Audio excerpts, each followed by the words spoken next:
जय हिंद एवरीवन। अगर आप अग्निवीर पेपर की तैयारी कर रहे हो तो आप बहुत अच्छे जगह आ चुके हो। यहाँ से आपका अग्निवीर पेपर का तैयारी बहुत अच्छे तरीके से हो जाएगा। पिछले साल जितना भी अग्निवीर के पेपर में प्रश्न पूछा गया था वो पूरा का पूरा प्रश्न मैं इकट्ठा कर चुका हूँ और काफ़ी सारा प्रश्न मैं आप लोगों को करा भी चुका हूँ। आज लाइट नहीं है इसलिए डिजिटल बोर्ड पर आप लोग का क्लास नहीं हो पा रहा है। आज के इस वीडियो में टोटल 30 प्रश्न लिए गए हैं, जिसमें से 15 प्रश्न सामान्य ज्ञान के रहने वाले हैं और 15 प्रश्न सामान्य विज्ञान के रहने वाले हैं। पूरा प्रश्न समाप्त होने के बाद लास्ट में ईमानदारी पूर्वक से कमेंट करके बताना कि 30 प्रश्न में से आपका कितना प्रश्न सही हुआ है। ये जितने भी प्रश्न यहाँ पर लिए गए हैं ना, मतलब मोस्ट इंपॉर्टेंट प्रश्न रहने वाले हैं, तो सभी प्रश्नों को आप लोगों को अपने कॉपी में लिखते हुए चलना है, क्योंकि संडे के दिन आप लोगों का रिवीजन कराया जाएगा। सबसे पहला प्रश्न है कि ISI किस देश की गुप्तचर शाखा है। मोस्ट इंपॉर्टेंट प्रश्न है, बहुत बार इंडियन आर्मी के पेपर में पूछा जा चुका है, तो इसलिए आप लोग को पता होना चाहिए ISI किस देश की गुप्तचर शाखा है। भारत, पाकिस्तान, श्रीलंका और अफगानिस्तान है, तो इसका राइट आंसर पाकिस्तान हो जाएगा। Pakistan is right answer. आप लोग अपने कॉपी में इस प्रश्न को लिख लो, ठीक है ना। ISI किस देश की गुप्तचर शाखा है, तो ISI पाकिस्तान की गुप्तचर शाखा है। नेक्स्ट प्रश्न की तरफ चलते हैं। आप लोग को सुनते हुए चलना है, ठीक है ना। अगर आप लोग सिर्फ ध्यान से सुनोगे तभी भी काफी सारा प्रश्न आपको याद हो जाएगा, क्योंकि मैं बार बार रिपीट कराऊंगा। नेक्स्ट प्रश्न है कि हमारे संविधान में कितने मूल अधिकार हैं। हमारे संविधान में कितने मूल अधिकार हैं, 7, 12, 395 और 6। तो इसका राइट आंसर 6 हो जाएगा। 6 इज राइट आंसर। हमारे संविधान में कितने मूल अधिकार हैं, तो हमारे संविधान में 6 मूल अधिकार हैं। आप लोग अपने कॉपी में इस प्रश्न को लिख लो, ठीक है ना, और गिनती करते जाना कि आपका कितना प्रश्न सही हो रहा है। नेक्स्ट प्रश्न की तरफ चलते हैं। आपका नेक्स्ट प्रश्न है कि भारत में स्थित सबसे बड़ी झील, भारत में स्थित सबसे बड़ी झील का नाम क्या है। बुलर झील, चिल्का झील, सांबर झील और डल झील। तो इसका राइट आंसर क्या हो जाएगा। भारत में स्थित सबसे बड़ी झील का नाम चिल्का झील है। किताब में तो बुलर झील दिखा रहा था, लेकिन हमें लग रहा था कि वो गलती से टाइप कर दिया था, लेकिन जैसे ही गूगल पर मैं सर्च मारा हूँ तो वहाँ पर चिल्का झील दिखा रहा था। भारत में स्थित सबसे बड़ी झील का क्या नाम है, चिल्का झील। और मीठे पानी की झील का क्या नाम है, बुलर झील नाम है, ठीक है ना। और चिल्का झील खारे पानी का झील है। नेक्स्ट प्रश्न की तरफ चलते हैं। आपका नेक्स्ट प्रश्न है कि ब्रह्म समाज की स्थापना किसने की थी। मोस्ट इंपॉर्टेंट प्रश्न है, बहुत बार इंडियन आर्मी के पेपर में प्रश्न पूछा जा चुका है, तो अपने कॉपी में इस प्रश्न को जल्दी से नोट करो। ब्रह्म समाज की स्थापना किसने की थी। महावीर स्वामी, राजा राम मोहन राय, दयानंद सरस्वती और नाट, इनमें से कोई नहीं। तो इसका राइट आंसर हो जाएगा राजा राम मोहन राय, ठीक है ना। ब्रह्म समाज की स्थापना किसने की थी, तो ब्रह्म समाज की स्थापना राजा राम मोहन राय ने की थी। ब्रह्म समाज की स्थापना किसने की थी, ब्रह्म समाज की स्थापना राजा राम मोहन राय ने की थी। आप सभी लोगों को पता होना चाहिए, ध्यान से वीडियो को देखना, ठीक है ना। नेक्स्ट प्रश्न है कि फतेहपुर सीकरी किस शासक द्वारा बनवाया गया था। तो फतेहपुर सीकरी किस शासक द्वारा बनवाया गया था, मोस्ट इंपॉर्टेंट प्रश्न है। आप लोग अपने कॉपी में फटाक से इस प्रश्न को लिख लो। फतेहपुर सीकरी किस शासक द्वारा बनवाया गया था। अकबर, बाबर, शाहजहां और कुतुबुद्दीन ऐबक है। तो इसका राइट आंसर अकबर हो जाएगा। Akbar is right answer. Fatehpur Sikri किस शासक द्वारा बनवाया गया था, तो फतेहपुर सीकरी अकबर द्वारा बनवाया गया था, ठीक है ना। फतेहपुर सीकरी किस शासक द्वारा बनवाया गया था, अकबर द्वारा बनवाया गया था। नेक्स्ट प्रश्न की तरफ चलते हैं। नेक्स्ट प्रश्न है कि वर्तमान में चीफ ऑफ डिफेंस स्टाफ, जिसे CDS बोला जाता है, वो कौन है। ये भी मोस्ट इंपॉर्टेंट प्रश्न है। वर्तमान में चीफ ऑफ डिफेंस स्टाफ, जिसे CDS बोला जाता है, तो कौन है। मनोज पांडे, लेफ्टिनेंट जनरल अनिल चौहान और लेफ्टिनेंट जनरल मनोज कुमार कटियार और नाट, इनमें से कोई नहीं। तो इसका राइट आंसर हो जाएगा आपका लेफ्टिनेंट जनरल अनिल चौहान। वर्तमान में जो चीफ ऑफ डिफेंस स्टाफ हैं, जो CDS हैं, वो लेफ्टिनेंट जनरल अनिल चौहान है। आप सभी लोगों को पता होना चाहिए, ठीक है ना। और मनोज पांडे कौन है, ये आप लोग कमेंट करके बताना, कमेंट में जरूर बताना। देखो एक दो लोग हैं जो कमेंट में उल्टा सीधा लिख रहे हैं, तो भाई वो लोग ऐसा ना करें, ठीक है ना, क्योंकि मैं सभी लोगों के कमेंट को पढ़ता हूँ। नेक्स्ट प्रश्न की तरफ चलते हैं। नेक्स्ट प्रश्न है कि यूट्यूब, अभी आप लोग यूट्यूब पर वीडियो देख रहे हो, ये प्रश्न अगर इंडियन आर्मी के पेपर में नहीं भी पूछा जाएगा ना, तभी भी आप सभी लोगों को पता होना चाहिए, क्योंकि काफ़ी सारे लोग यूट्यूब चलाते हैं और इसके बारे में पता नहीं रहता है। यूट्यूब के सीईओ कौन है? इसको हाफ काट में हम लोग सीईओ बोल देते हैं। तो यूट्यूब के सीईओ कौन है? Mark Zuckerberg. ये अगले बार पूछा गया था। और यहाँ पर दूसरा दिया है नील मोहन, और तीसरा दिया है विल कैथकार्ट, और चौथा दिया है कि टिम कुक है। तो इसका राइट आंसर क्या हो जाएगा? यूट्यूब के जो सीईओ हैं वो नील मोहन है, ठीक है ना। अभी आप लोग यूट्यूब पर वीडियो देख रहे हो, इसके सीईओ कौन है? तो नील मोहन है। और ये नील मोहन कहाँ के रहने वाले हैं? तो ये अपने भारत देश के रहने वाले हैं, ठीक है ना। तो आप सभी लोगों को पता होना चाहिए, जो यूट्यूब है उसके जो सीईओ हैं वो अपने भारत देश के रहने वाले हैं, उनका नाम है नील मोहन, ठीक है ना।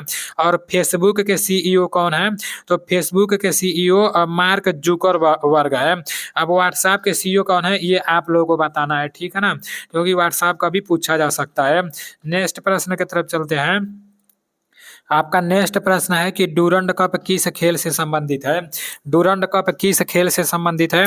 क्रिकेट, फुटबॉल, हॉकी और नॉट, इनमें से कोई नहीं। मोस्ट इंपॉर्टेंट प्रश्न है, डूरंड कप किस खेल से संबंधित है? तो डूरंड कप फुटबॉल से संबंधित है, ठीक है ना। डूरंड कप किस खेल से संबंधित है? तो डूरंड कप फुटबॉल से संबंधित है। आप लोग अपने दिमाग में बैठा लेना। देखो, ये वीडियो जब सो रहे हो, मतलब शाम को सोते टाइम भी एक बार देख लेना, ताकि आपके दिमाग में प्रश्न सेट हो जाएगा, क्योंकि एक ही प्रश्न को मैं बार बार रिवीजन कराता हूं, जिससे आप लोग को याद करने में आसानी होता है। और सभी प्रश्नों को आप लोग अपने कॉपी में भी लिखते हुए चलना। इन प्रश्नों को आप लोग हल्के में नहीं लेना, ठीक है ना, क्योंकि मेरा भी इंडियन आर्मी का पेपर निकला हुआ है, मैं भी इंडियन आर्मी का पेपर दिया हूँ। तो इसलिए जो इम्पोर्टेंट रहता है, मुझे लगता है कि हाँ ये पेपर में पूछा जाएगा, वही प्रश्न आप लोगों के लिए मैं लेकर आता हूँ। डूरंड कप किस खेल से संबंधित है? तो डूरंड कप फुटबॉल से संबंधित है। नेक्स्ट प्रश्न की तरफ चलते हैं। आपका नेक्स्ट प्रश्न है कि मुंबई में कौन सा राष्ट्रीय पार्क स्थित है? मुंबई में कौन सा राष्ट्रीय पार्क स्थित है? ये प्रश्न भी पूछा जा चुका है, ठीक है ना। मुंबई में कौन सा राष्ट्रीय पार्क स्थित है? गंगोत्री राष्ट्रीय पार्क, संजय गांधी राष्ट्रीय पार्क, दुधवा नेशनल पार्क और गिर राष्ट्रीय पार्क। तो इसका राइट आंसर हो जाएगा संजय गांधी राष्ट्रीय पार्क, ठीक है ना। मुंबई में कौन सा राष्ट्रीय पार्क स्थित है? तो मुंबई में संजय गांधी राष्ट्रीय पार्क स्थित है, ठीक है ना। मुंबई में कौन सा राष्ट्रीय पार्क स्थित है? तो मुंबई में संजय गांधी राष्ट्रीय पार्क स्थित है। दुधवा नेशनल पार्क ये उत्तर प्रदेश में स्थित है, और गुजरात में गिर राष्ट्रीय पार्क स्थित है। नेक्स्ट प्रश्न की तरफ चलते हैं।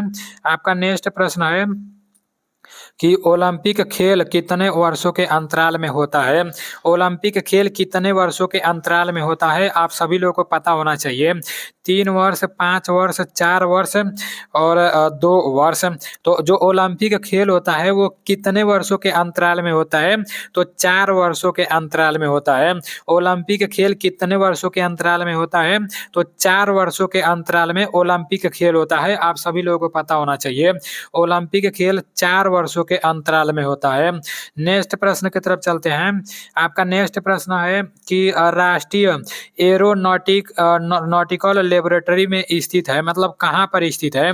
राष्ट्रीय एरोनॉटिकल लेबोरेटरी कहाँ पर स्थित है? हैदराबाद, बेंगलोर, कोलकाता और दिल्ली। तो इसका राइट आंसर बेंगलोर हो जाएगा। Bangalore is right answer. राष्ट्रीय एरोनॉटिकल लेबोरेटरी कहाँ पर स्थित है? तो बेंगलोर में स्थित है।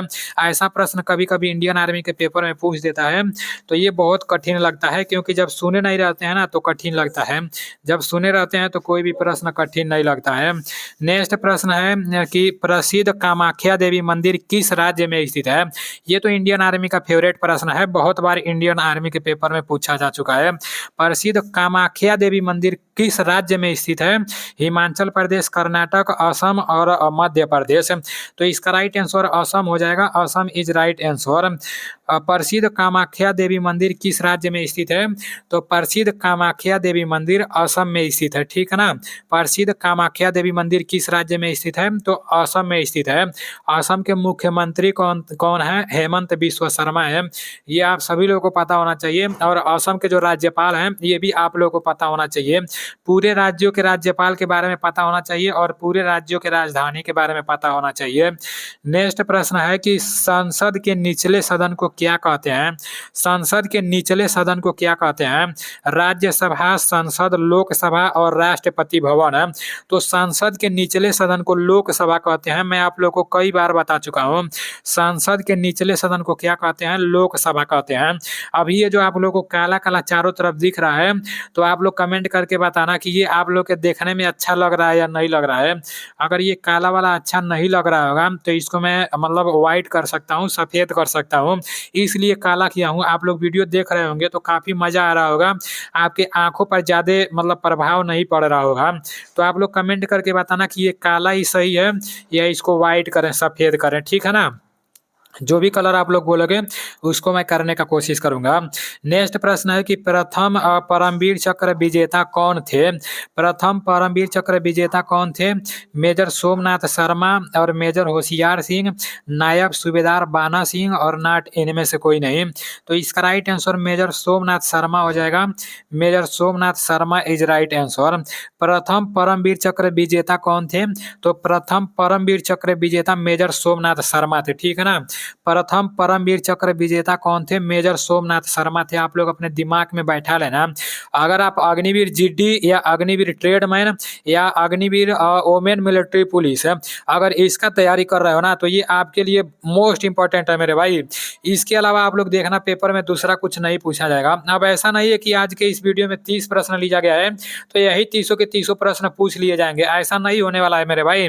रेगुलर सुबह में 7 बजे मतलब आप लोग का क्लास चलता है, तो जितना भी जीके जीएस का क्लास लाता हूँ, अगर आप लोग रेगुलर देखते रहोगे ना, तो एक समय ऐसा आएगा कि ये पूरा का पूरा मैं आप लोग को याद करा दूंगा, क्योंकि ये सारी चीज़ें मैं रेगुलर बताते रहता हूँ। संडे के दिन रिवीजन कराता हूँ और सारी चीज़ें इकट्ठा करके रखा हूँ। आने वाले समय में दोबारा ये पूरा का पूरा आप लोग का रिवीजन करा दूंगा, और आप लोग कॉपी बनाकर पढ़ोगे ना, तो जब दोबारा पढ़ोगे तो मज़ा आ जाएगा, ठीक है ना? नेक्स्ट प्रश्न है कि महात्मा गांधी द्वारा प्रकाशित पत्रिका का क्या नाम था? महात्मा गांधी द्वारा प्रकाशित पत्रिका का क्या नाम था? आप सभी लोगों को बताना है।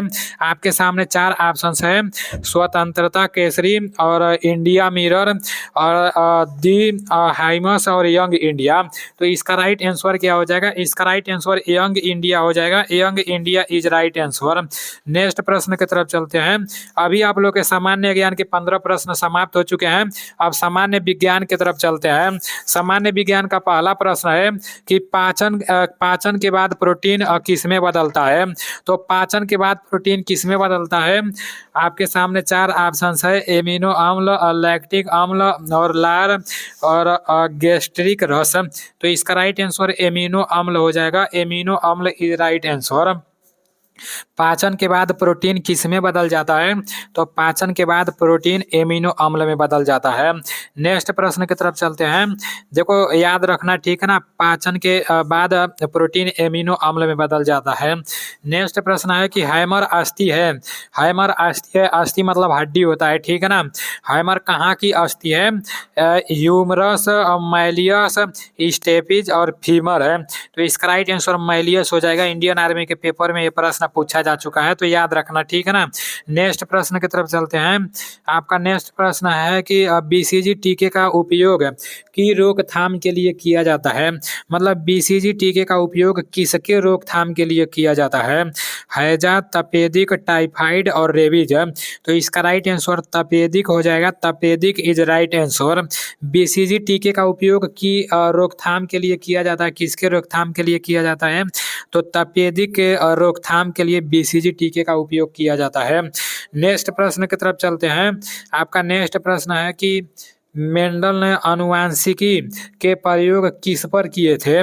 मेंडल ने आनुवांशिकी के प्रयोग किस पर किए थे? मक्का, मटर, गेहूं और चावल। तो इसका राइट आंसर मटर हो जाएगा। मटर इज राइट आंसर। मेंडल ने आनुवांशिक के प्रयोग किस पर किए थे? तो इसका राइट आंसर मटर हो जाएगा। आप लोग अपने कॉपी में लिख लेना। नेक्स्ट प्रश्न की तरफ चलते हैं। आपका नेक्स्ट प्रश्न है कि प्लेग रोग किससे फैलता है? तो प्लेग रोग किससे फैलता है? मक्खी, मच्छर, चूहा और बंदर। ये तो आप सभी लोगों को पता होगा। इसका राइट आंसर चूहा हो जाएगा। चूहा इज राइट आंसर। प्लेग रोग किससे फैलता है? तो प्लेग रोग चूहा से फैलता है, ठीक है ना? अपने दिमाग में बैठा लेना। नेक्स्ट प्रश्न है कि खाद्य पदार्थ का संवहन किसके द्वारा होता है? खाद्य पदार्थ का संवहन किसके द्वारा होता है? आपके सामने 4 ऑप्शंस है, जाइलम, चालिनी नालिका, उसके बाद से फ्लोएम और जड़ द्वारा। तो इसका राइट आंसर क्या हो जाएगा? इसका राइट आंसर फ्लोएम हो जाएगा। Phloem is right answer. खाद्य पदार्थ का संवहन किसके द्वारा होता है? तो फ्लोएम के द्वारा होता है। आप सभी लोगों को पता होना चाहिए। नेक्स्ट प्रश्न की तरफ चलते हैं। आपका नेक्स्ट प्रश्न है कि ध्वनि किस माध्यम में गमन नहीं करती है? ध्वनि किस माध्यम में गमन नहीं करती है? कई बार इंडियन आर्मी के पेपर में प्रश्न पूछा जा चुका है। इस बार भी अग्निवीर के पेपर में प्रश्न पूछा गया था, ठीक है ना। तो ध्वनि किस माध्यम में गमन नहीं करती है? ठोस, द्रव, गैस और निर्वात है। तो इसका राइट आंसर निर्वात हो जाएगा। निर्वात इज राइट आंसर। इसका राइट आंसर निर्वात हो जाएगा। ध्वनि किस माध्यम में गमन नहीं करती है? तो ध्वनि निर्वात में गमन नहीं करती है। नेक्स्ट प्रश्न की तरफ चलते हैं। आपका नेक्स्ट प्रश्न है कि मोटर कार की हेडलाइट में कौन सा दर्पण प्रयोग होता है? मोटर कार की हेडलाइट में कौन सा दर्पण का प्रयोग होता है? उत्तल, अवतल, समतल और उपयुक्त सभी। तो इसका राइट आंसर क्या हो जाएगा? मोटर कार की हेडलाइट में कौन सा दर्पण प्रयोग होता है? इसका राइट आंसर अवतल दर्पण हो जाएगा। अवतल इज राइट आंसर। आप लोग अपने कॉपी में इस प्रश्न को लिख लो। नेक्स्ट प्रश्न की तरफ चलते हैं। आपका नेक्स्ट प्रश्न है कि शादियों में डेकोरेशन लाइट किस क्रम यहाँ पर रहेगा, ठीक है ना। हाँ, क्रम है। किस क्रम में जुड़ी रहती है? शादियों में डेकोरेशन लाइट किस क्रम में जुड़ी रहती है? श्रेणी क्रम, समांतर क्रम, मिश्रित क्रम और नाट इनमें से कोई नहीं। बहुत बार इंडियन आर्मी के पेपर में प्रश्न भी पूछा जा चुका है। कभी कभी घर का पूछ देता है, कभी कभी शादियों का पूछ देता है। आप लोग प्रश्नों को समझने का कोशिश करना, ठीक है ना। प्रश्न में बोला गया है कि शादियों में डेकोरेशन लाइट किस क्रम में जुड़ी रहती है? श्रेणी क्रम, समांतर क्रम, मिश्रित क्रम और नाट इनमें से कोई नहीं। तो इसका राइट आंसर समांतर क्रम हो जाएगा। समांतर क्रम इज राइट आंसर। नेक्स्ट प्रश्न की तरफ चलते हैं। आपका नेक्स्ट प्रश्न है कि ऊष्मा का सर्वोच्च सूचालक है। ऊष्मा का सर्वोच्च सूचालक कौन सा है? पारा, चांदी, तांबा और एल्यूमिनियम है। तो इसका राइट आंसर चांदी हो जाएगा। चांदी इज राइट आंसर। ऊष्मा की सर्वोत्तम सूचालक चांदी होती है, ठीक है ना। मोस्ट इंपोर्टेंट प्रश्न है, सिलेक्टिव प्रश्न है, इसलिए अपने कॉपी में लिखते जाना। नेक्स्ट प्रश्न है कि पानी के जमने पर घनत्व क्या होता है? पानी के जमने पर घनत्व क्या होता है? बढ़ता है, घटता है, अपरिवर्तित रहता है और नाट इनमें से कोई नहीं। पानी के जमने पर घनत्व क्या होता है? इसका राइट आंसर घटता है हो जाएगा। घटता है इज राइट आंसर। पानी के जमने पर घनत्व घटता है, ठीक है ना। नेक्स्ट प्रश्न की तरफ चलते हैं। नेक्स्ट प्रश्न है कि कौन सा थर्मोसेटिंग प्लास्टिक है? कौन सा थर्मोसेटिंग प्लास्टिक है? पॉलीथीन, नाइलॉन और बेकेलाइट और पीवीसी। तो इसका राइट आंसर हो जाएगा bakelite. Bakelite is right answer. कौन सा थर्मोसेटिंग प्लास्टिक है? तो बेकेलाइट इसका राइट आंसर हो जाएगा। तो प्रश्न है मोजले की आवर्त सारणी में वर्गों की संख्या है। मोजले की आवर्त सारणी में वर्गों की संख्या कितनी है? 7, 9, 12 और 18। तो इसका राइट आंसर 18 हो जाएगा। 18 इज राइट आंसर। मोजले की आवर्त सारणी में वर्गों की संख्या कितनी होती है? तो 18 होती है। नेक्स्ट प्रश्न की तरफ चलते हैं। आपका नेक्स्ट प्रश्न है कि रक्त का थक्का किस विटामिन के कारण होता है? रक्त का थक्का किस विटामिन के कारण होता है? बी, सी, डी और के। तो इसका राइट आंसर क्या हो जाएगा? इसका राइट आंसर आपका हो जाएगा के, ठीक है ना। रक्त का थक्का किस विटामिन के कारण होता है? तो विटामिन के कारण रक्त का थक्का होता है। नेक्स्ट प्रश्न की तरफ चलते हैं और आज का लास्ट प्रश्न है कि HCl कहाँ बनता है? यकृत में, आमाशय में, छोटी आंत में, वृक्क में। तो इसका राइट आंसर क्या हो जाएगा? HCl कहाँ बनता है? इसका राइट आंसर आमाशय हो जाएगा। आमाशय इज राइट आंसर। अभी आप लोगों के 30 प्रश्न समाप्त हो चुके हैं। इन 30 प्रश्नों में से आपका कितना प्रश्न सही हुआ है ईमानदारी पूर्वक से कमेंट करके बताना। और अगर आप इंडियन आर्मी की तैयारी कर रहे हो तो आपको टेंशन लेने की जरूरत नहीं है। जितना भी मोस्ट इंपोर्टेंट GK GS का प्रश्न बनता है या 20 बीसू सर मैथ का क्लास कराते हैं, तो वो आपके लिए मोस्ट इम्पोर्टेंट है, ठीक है ना। क्योंकि बीसू सर का भी काफ़ी सारा एक्सपीरियंस है, काफ़ी दिनों से ऑफलाइन में पढ़ाते हैं और मैं भी पेपर पास किया हूँ, तो उसमें से जितना प्रश्न लिखा हूँ वो सारी चीज़ें आप लोग को देता हूँ। तो कमेंट करके बताना कितना प्रश्न सही हुआ है, और साथ ही साथ ये भी कमेंट करके बताना कि इस तरह से पढ़ने में आप लोग को मज़ा आया है या नहीं आया है, ठीक है ना। तो मिलते हैं नेक्स्ट वीडियो में। जय हिंद, वंदे मातरम।